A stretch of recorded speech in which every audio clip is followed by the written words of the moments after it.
Jaalala akkan si deebodu akka ati taate garii muchaa manaa duruwaanan si beekuuf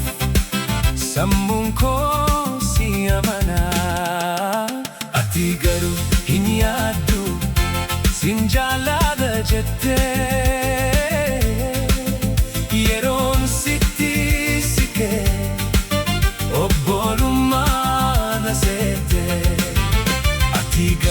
hin yaaddu sin jaalladha jettee yeroon sitti siqee obbolummaadha seettee.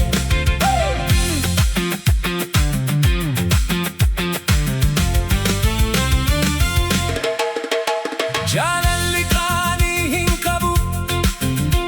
ofiin of hin qabsiisanii jaalalli utuu hin beekin kan keessa seenanii siif okkoo tokkitti koo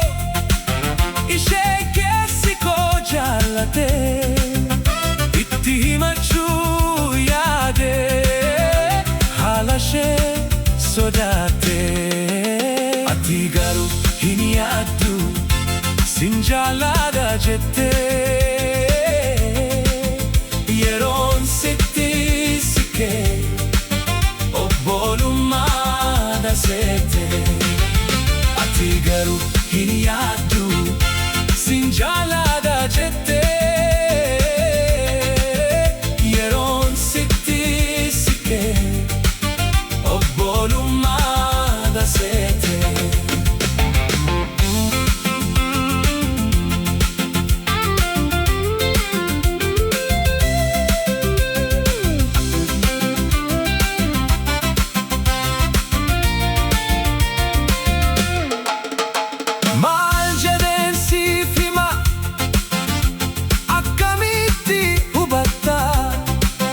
Yoon sin jaalladha jedhee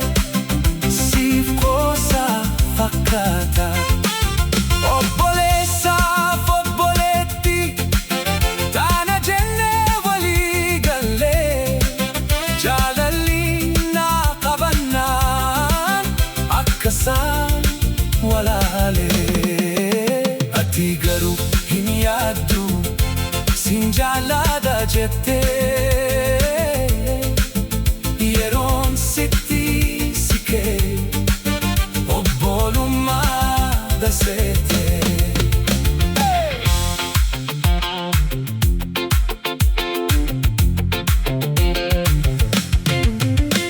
Amma nan murteeffadha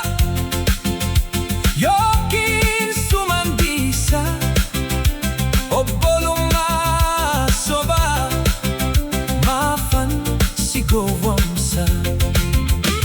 yookiin sittan hima akkan si nyaatame jaalala dhugaadha akkan liqimfame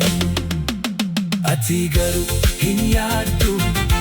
sin jaalladha jettee